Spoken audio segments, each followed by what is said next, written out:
Bismillahirrahmanirrahim. Alhamdulillah wassalatu wassalamu ala Rasulillah wa ala alihi wa sahbihi wa mawalah wa la hawla wa la quwata illa billahi wa ba'du. Lanjutkan kajian kita masih membahas kitab Arba'in Nawawi. Dan kita masuk pada hadis Anas Ibnu Malik radhiyallahu anhu. Kita baca hadisnya.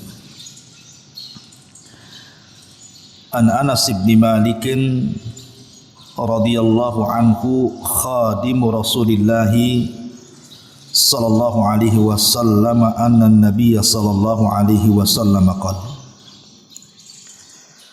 la yu'minu ahadukum hatta yuhibba li akhihi ma yuhibbu li nafsihi.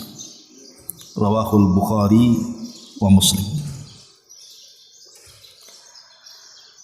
Dari Anas bin Malik radhiyallahu an, pembantu Nabi sallallahu alaihi wasallam, bahwa Nabi sallallahu alaihi wasallam bersabda, la yu'minu, tidak dianggap beriman secara sempurna,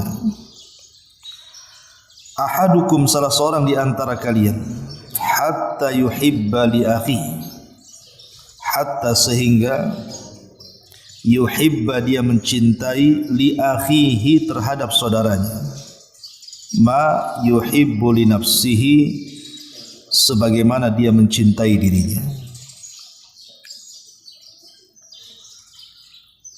Baik, hadis ini hadis yang menjelaskan kepada kita tentang bagaimana Allah Subhanahu wa taala dan juga Rasulnya sangat menekankan tentang hubungan kita sebagai manusia dengan Rabb-Nya, dan juga hubungan kita dengan makhluk-makhluk Allah yang lainnya. Sebelum saya menjelaskan tentang hadis ini, kita akan menjelaskan rawinya. Hadis ini diriwayatkan dari sahabat Anas ibnu Malik radhiyallahu anhu.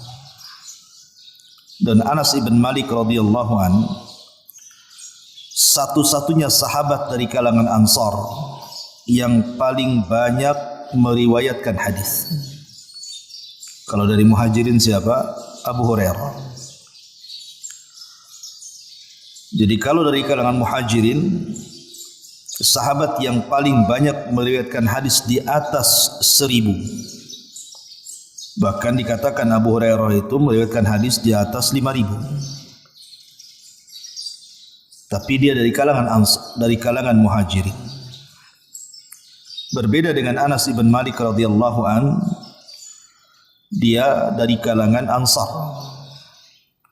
Satu-satunya sahabat yang banyak meriwayatkan hadis Nabi sallallahu alaihi wasallam sehingga mencapai 2286 hadis yang sampai kepada kita. Adapun Anas bin Malik radhiyallahu an, kunyahnya adalah Abu Hamzah. Abu Hamzah Anas ibnu Malik ibn Nadhr Al-Ansari. Ketika Nabi SAW hijrah dari Mekah ke Madinah, ketika itu usia Anas bin Malik radhiyallahu an adalah ibnu 10 sinin. Dia usianya 10 tahun.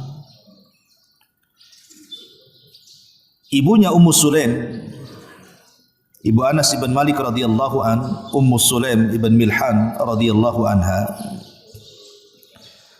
ketika Nabi SAW sampai di kota Madinah, dia melihat banyak para wanita yang bersedekah kepada Rasul dengan perhiasan, kalung, gelang dan yang semacamnya diberikan kepada Rasul. Sementara ibundanya Anas bin Malik ini miskin, tidak ada benda barang yang bisa disedekahkan. Tapi dia cerdas. Dia punya anak namanya Anas ibn Malik, usianya 10 tahun. Itulah harta berharganya Ummu Sulaim datang kepada Rasul. Rasul, aku tidak sebagaimana wanita-wanita yang lainnya mampu bersedekah dengan emas dan perak-perak mereka. Tapi saya punya anak. Inilah Anas ibn Malik yang ketika itu usia 10 tahun. Aku hadiahkan kepadamu. Jadikan dia pembantumu. Pakai tenaganya, jadikan dia pembantumu. Maka dengan senang hati Nabi SAW menerima Anas ibn Malik untuk menjadi pembantu Rasul. Sampai wafatnya Nabi.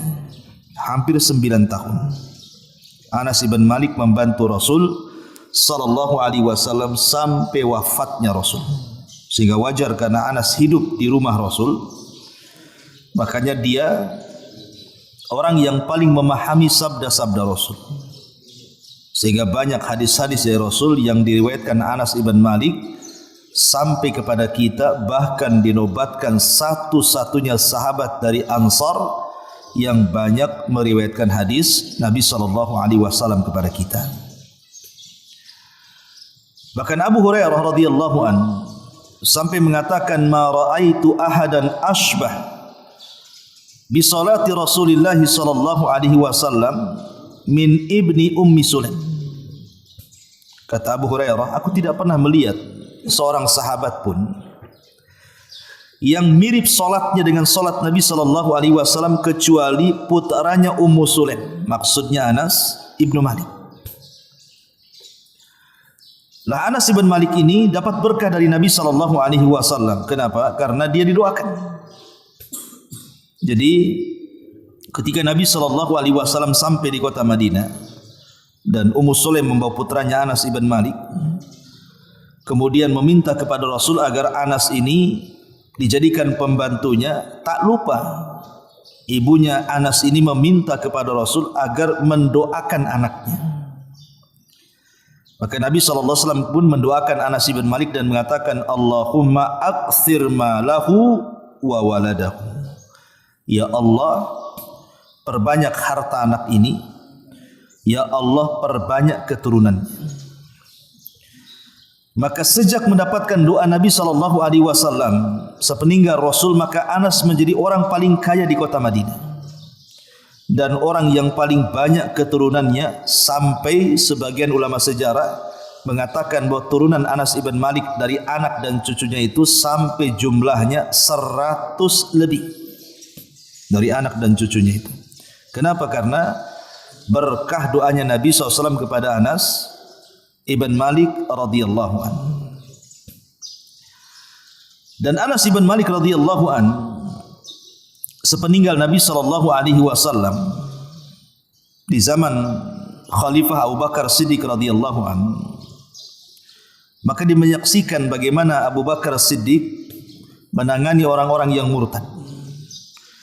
Maka Anas ibn Malik ikut terlibat dalam penyerangan ataupun dalam peperangan melawan orang-orang yang murtad di zaman Abu Bakar. Dia di barisannya.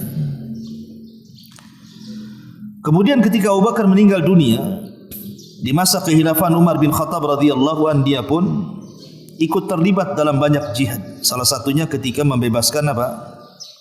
Membebaskan Al-Quds, membebaskan Baitul Maqdis.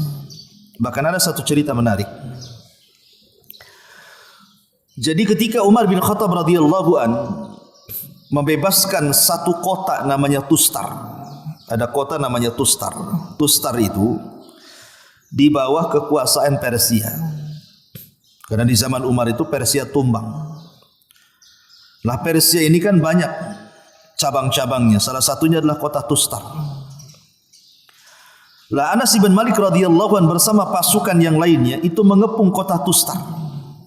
Masalahnya karena kota itu ada bentengnya, sehingga tidak mudah untuk menyerbu kotanya. Karena harus menghancurkan bentengnya dulu. Dan di zaman itu kan persenjataan sulit untuk menembus benteng. Lain kalau sekarang dengan bom, dengan macam-macam.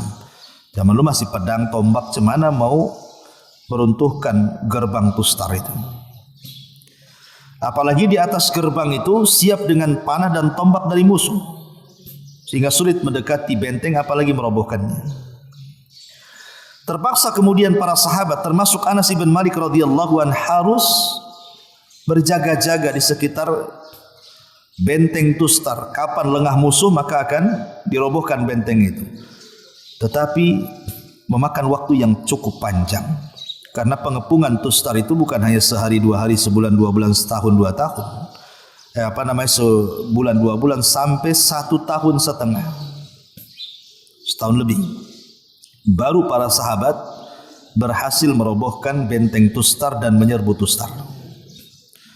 Tentu pengepungan yang cukup lama, hampir setahun lebih, ini bisa menjadikan kekalahan kaum muslimin, karena bagaimanapun mengepung sebuah benteng itu kan perlu perbekalan, perlu tenda dengan cuaca, makan, minum dan begitu seterusnya. Kalau tidak tahan dan kuat perbekalan, bisa kalah. Akhirnya satu hari, tepat di waktu datangnya sholat subuh, artinya masuk di waktu fajar, harusnya sudah azan.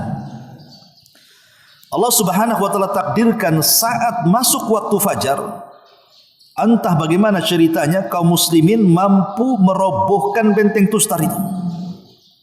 Betul-betul roboh. Dan pasukan bisa masuk ke dalam kota. Dari sini terjadi dilematis. Terjadi kebimbangan para sahabat. Kalau mereka sholat subuh dulu, ini kesempatan emas yang sudah ditunggu 1 tahun setengah. Tapi kalau mereka menyerbu dulu, menanti kemenangan, maka mereka akan meninggalkan subuh di awal waktu. Akhirnya karena ini kesempatan yang langka, sudah lama mengepung kota, susah menghancurkan benteng, ketika hancurnya benteng bertepatan dengan waktu subuh. Akhirnya para sahabat beristihad, mereka menyerang kota dan mengalami kemenangan dalam waktu sesingkat-singkatnya, hanya beberapa jam. Pengepungannya 1 tahun setengah, tapi penaklukannya cuma beberapa jam saja. Dan itu kehebatan tentara kaum muslimin di zaman itu. Masalahnya ketika peperangan itu dimenangkan oleh sahabat, diantaranya Anas bin Malik yang ada dalam pasukan itu, sholat subuhnya sudah di luar waktu. Jadi pas menang, matahari terbit, otomatis kan waktu subuh sudah habis. Akhirnya mereka pun melaksanakan subuh di luar waktunya. Inilah yang membuat Anas ibn Malik radhiyallahu anhu sedih. Kenapa sampai bisa terjadi? Sepanjang hayat dia menjadi sahabat Nabi SAW, tidak pernah meninggalkan subuh tepat waktu. Dan tidak pernah meninggalkan subuh berjamaah. Makanya Anas ibn Malik kalau diingatkan dengan perang Tustar, Anas itu selalu menangis. Selalu meneteskan air mata. Seolah-olah dia tidak ingin diingatkan dengan peperangan itu. Padahal peperangan itu adalah peperangan kemenangan kaum muslimin. Harusnya kan bangga kaum muslimin itu kalau ditanya soal peperangan yang dimenangkan, tentu akan senang diceritakan. Tapi di balik kebahagiaan itu terdapat kesedihan para sahabat. Salah satunya Anas bin Malik merasa sedih. Kenapa? Bukan soal tidak menangnya, toh buktinya Tustar juga bisa ditaklukkan. Tapi soalnya mereka sholat subuh di luar waktu, dan itu hanya terjadi 1 kali seumur hidup. Padahal sebenarnya secara hukum fikih, dalam kondisi tertentu boleh kita mengakhirkan sholat. Bahkan Rasul pernah juga melaksanakan sholat asar di luar waktu. Di perang Khandaq, di perang Ahzab, di perang Parit itu, ketika menjaga parit dalam perang Ahzab itu, kan musuh mau masuk terus ke dalam kota Madinah. Maka Nabi SAW berusaha membentengi parit itu. Datanglah waktu asar, mereka masih menyerang. Akhirnya kemudian Nabi pun terpaksa menjaga parit dan para sahabatnya sampai datang waktu maghrib. Padahal Rasul dan sahabat belum asar. Ketika datang waktu maghrib, barulah kemudian Rasul sholat asar di luar waktunya. Artinya kan case-nya sama dengan Rasul meninggalkan asar dan melaksanakan di luar waktu dengan peristiwa Anas melaksanakan subuh di luar waktu kan. Secara hukum fikih tidak ada masalah karena memang darurat seperti dalam peperangan kan itu. Tapi bagi para sahabat, sholat itu sesuatu yang sangat istimewa bagi mereka. Makanya kenapa kemudian Anas itu merasa sedih, kenapa sampai dia melaksanakan subuh di luar waktu dalam peperangan Tustar ini. Dan ini Anas ibn Malik di zaman siapa? Umar ibn al-Khattab radhiyallahu anhu.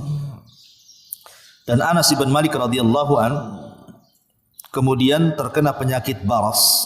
Penyakit baras itu penyakit kulit.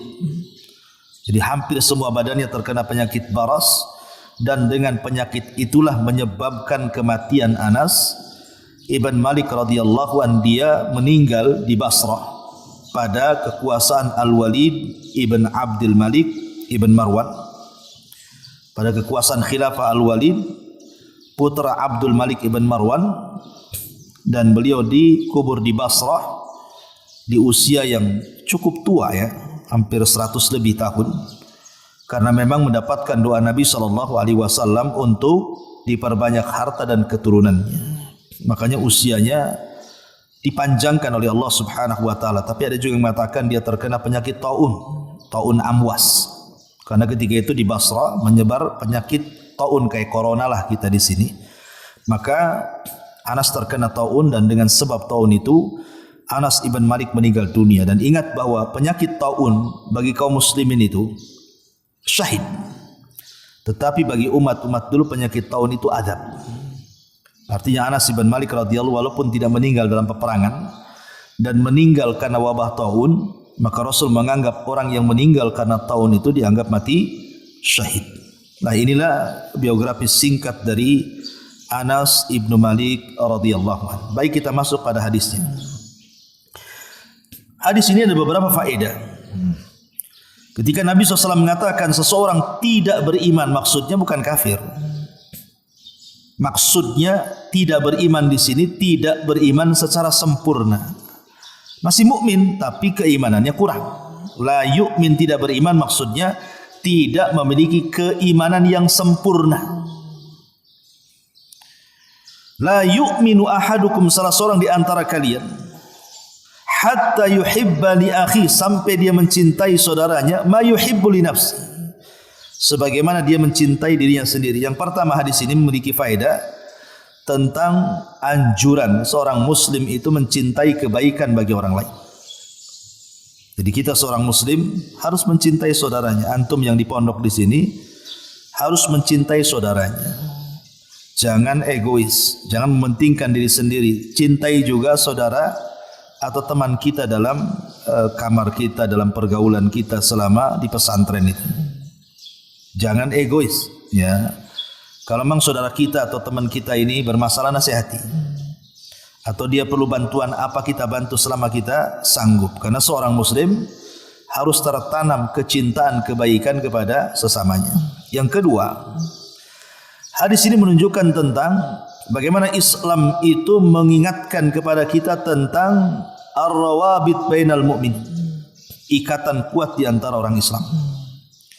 Makanya kenapa Nabi SAW ketika hijrah dari Mekah ke Madinah, yang pertama dilakukan Nabi apa? Mempersaudarakan antara muhajirin dan ansar, dipersaudarakan. Di mana Abdurrahman ibn Auf dipersaudarakan dengan Sa'ad. Kemudian juga bagaimana Salman Al-Farisi dipersaudarakan dengan Abu Darda, dan begitu seterusnya. Karena tahu bahwa hanya dengan mengikatkan satu muslim dengan muslim yang lainnya akan terikat sebuah kekuatan dalam Islam. Dan itu dengan cara apa? Mencintai saudaranya sebagaimana mencintai dirinya sendiri.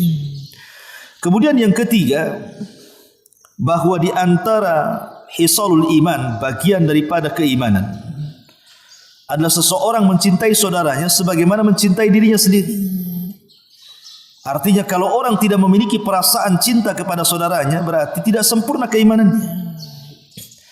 Kemudian yang keempat, hadis ini juga menunjukkan bahwa iman itu bisa bertambah dan berkurang. Bertambah dengan ketaatan dan berkurang dengan kemaksiatan kepada Allah Subhanahu wa taala. Kemudian yang kelima, hadis ini juga memberikan faedah kepada kita supaya kita tetap tawadhu, rendah hati, rendah diri kepada saudara kita, jangan sombong. Ya, kita harus itsar, kita harus mendahulukan saudara kita. Debala tentu dalam bab dunia ya. Ketika kita hendak menolong saudara kita dengan kekayaan kita umpamanya, atau dengan ilmu yang kita akan bagi kepada saudara kita dan begitu seterusnya. Dalam bab dunia sunnah hukumnya. Dalam bab dunia sunnah hukumnya, tapi dalam bab akhirat tidak boleh mendahulukan orang lain dibandingkan diri sendiri. Kalau dalam bab dunia sunnah umpamanya Kita punya uang, ada kawan kita tidak punya uang, kasihan dia tidak jajan, kita kasih. Kita berbagi dengan kawan kita. Dalam urusan dunia sunnah. Tapi dalam urusan ketaatan tidak boleh mendahulukan orang lain. Pamannya solat, antum di saf pertama, teman antum di saf kedua. Karena antum ingin mendahulukan saudaranya, akhirnya ditukar saf, tidak boleh. Ya, dalam urusan akhirat tidak boleh. Tidak boleh mendahulukan saudaranya. Kecuali menurut ulama fikih kalau yang di belakang kita itu bapak kita. Kecuali kepada bapak, lain lagi. Bapak kita di saf kedua, kita di saf pertama, kita ingin mendahulukan kepada orang lain. Maka kepada bapak enggak apa-apa. Bapak kita suruh saf pertama, kita saf kedua, biar dia dapat pahala banyak kan. Tapi selain orang tua tidak boleh. Tapi kalau bab dunia, ingin menolong saudara kita dengan harta kita, dengan benda-benda, dengan uang-uang yang kita miliki, maka itu sangat dianjurkan berdasarkan hadis ini. Nah, ini juga diantara faedahnya. Kemudian yang keenam, maka diantara bagian daripada iman adalah hendaklah seseorang bukan hanya sekedar mencintai saudaranya sebagaimana mencintai dirinya sendiri, dia pun harus membenci saudaranya sebagaimana dia pun membenci dirinya sendiri dari keburukan. Jadi hadis ini ada mafhum mukhalafah, ada pemahaman kebalik gitu ya. Kita disuruh mencintai saudara kita sebagaimana mencintai diri kita sendiri. Sebagaimana itu juga kita harus membenci saudara kita sebagaimana membenci kepada diri sendiri dalam bab keburukan. Kemudian yang nomor 7, bahwa ikatan persaudaraan karena Allah itu lebih kuat dibandingkan ikatan persaudaraan karena nasab. Mungkin kita punya saudara seayah, seibu, sebapak atau sekandung, tapi juga kita punya teman. Lah teman-teman kita itu akidahnya bagus, ibadahnya bagus. Sementara saudara-saudara kita ini walaupun dia satu keluarga, tidak sholat, ibadahnya rusak. Maka ikatan persaudaraan karena Allah itu lebih kuat dibandingkan ikatan persaudaraan karena nasab. Ya. Kemudian juga yang nomor 7, bahwa diharamkan bagi seorang muslim untuk mengkata-katai, mengeluarkan kata-kata atau melakukan sesuatu yang merupakan perbuatan dosa kepada saudaranya, seperti umpamanya dusta, bohong kepada saudaranya, menggibah kepada saudaranya, hasad kepada saudaranya, bermusuhan kepada saudaranya, dendam kepada saudaranya. Haram, tidak boleh. Tidak boleh sesama kita. Kenapa? Karena jasad kita dengan jasad saudara kita itu hakikatnya satu jasad. Kata Rasulullah, "Matsalul mu'minina fi tawadu'ihim wa tarahumihim wa ta'atufihim kamatsalil jasadil wahid. Idza ishtaka minhu 'udhun tada'a lahu sairul jasadi bis-sahri wal humma." Permisalan seorang mukmin dengan mukmin yang lainnya itu bagikan satu jasad. Artinya kalau satu jasad dari kepala sampai kaki itu, kalau mengenai tangan yang terluka, maka semua jasad merasakan. Begitulah persaudaraan kita sama muslim. Apa yang kita rasakan dari sakit saudara kita itu juga yang merupakan sakit bagi kita. Kalau kita lapar, maka lihat saudara kita juga yang lapar. Kalau saudara kita sakit, lihat seolah-olah kita yang sakit. Macam mana kalau kita sakit pasti ingin berobat, maka obati saudaranya. Ketika saudaranya lapar pasti makan. Bayangkan kalau kita yang lapar, pasti kita akan makan. Beri makan saudara kita, dan begitu seterusnya. Maka ini juga diantara faedah ini. Dan nikmat memperkuat ukhuwah persaudaraan adalah nikmat yang besar yang Allah Subhanahu wa taala firmankan dalam surah Al-Imran ayat 103, "Wadhkuru nikmatallahi 'alaikum id kuntum a'daan fa'allafa